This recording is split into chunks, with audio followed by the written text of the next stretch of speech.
Saudara-saudara yang dikasihi Tuhan, Khalil Gibran, seorang sastrawan berdarah Libanon, pernah menulis sebuah syair yang begitu dalam yang diberi judul "Anakmu bukanlah milikmu". Kurang lebih ia mengatakan demikian. Anakmu bukanlah milikmu, mereka adalah putra-putri dari Sang Hidup. Mereka lahir melalui engkau tetapi bukan dari engkau. Mereka ada padamu tetapi bukanlah milikmu.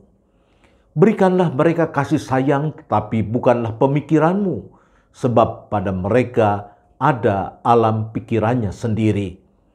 Engkau bisa memberikan rumah bagi raganya, namun tidak bagi jiwanya, sebab jiwa mereka adalah penghuni masa depan yang tiada dapat kau kunjungi sekalipun dalam mimpi. Engkau boleh berusaha untuk menyerupai mereka, namun jangan berharap membuat mereka menyerupai dirimu. Sebab kehidupan tidak pernah berjalan mundur ataupun tenggelam dalam masa lampau. Engkau adalah busur asal anakmu, anak panah hidup yang melesat pergi. Sang pemanah membidik sasaran keabadian. Dia merentangkanmu dengan kuasanya sehingga anak panah itu melesat jauh dan cepat.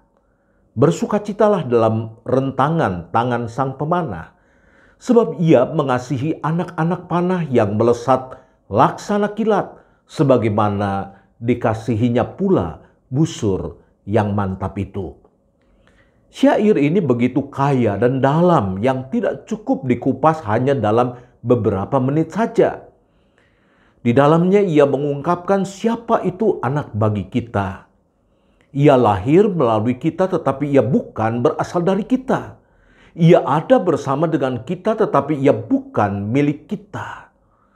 Ketika ia digambarkan dengan anak panah dan kita hanyalah sebuah busur yang direntangkan oleh sang pemanah. Anak panah maupun busur adalah milik sang pemanah. Ketika sang pemanah merentangkan busur dan sang pemanah membidik sasaran, tugas kita hanyalah menjadi alat sang pemanah, agar sang anak dapat melesat menuju tujuan yang sudah dibidik olehnya. Sering dalam kehidupan kita menempatkan diri sebagai sang pemanah yang menentukan tujuan yang harus dicapai oleh anak-anak kita. Padahal Allah telah menetapkan tujuan kehidupan bagi setiap manusia. Khalil Gibran seolah mau mengatakan, jangan menentukan titik bidik, memasukkan pikiran-pikiran kita saja, tidak seorang pun mampu untuk melakukannya.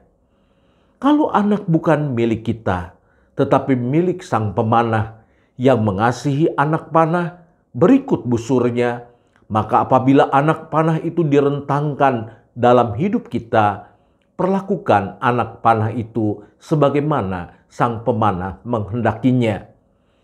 Sebagaimana sang pemanah mengasihi anak panah, kasihilah anak-anak yang Tuhan titipkan kepada kita. Dengarkan apa yang menjadi kehendak Tuhan, sehingga kita dapat dipakai menjadi alat, menjadi busur untuk merentangkan anak panah. Jangan membuat anak panah kehilangan busurnya, dan jangan menjadi busur yang setengah hati oleh karena kita sibuk memikirkan kesenangan hidup kita, sehingga anak panah tidak dapat melesat menuju titik bidik yang ditetapkan oleh sang pemanah. Jadilah busur yang teguh. Pasrahkan diri kita ketika kita dipakai menjadi alat untuk merentang anak panah. Betapapun ada rasa sakit ketika busur ditarik, direntangkan, dan berada pada medan ketegangan yang menyesakan. Yesus berkata kepada murid-muridnya agar kita memperlakukan anak-anak sebagaimana Allah menghendakinya, dan kita diperingatkan oleh Tuhan Yesus agar berhati-hati sebab ada malaikat Tuhan yang memperhatikan mereka. Matius 18 ayat 10 mengatakan demikian. Ingatlah, Jangan menganggap rendah seorang dari anak-anak kecil ini, karena aku berkata kepadamu, ada malaikat mereka di surga yang selalu memandang wajah Bapakku yang di surga. Tuhan Yesus memberkati kita.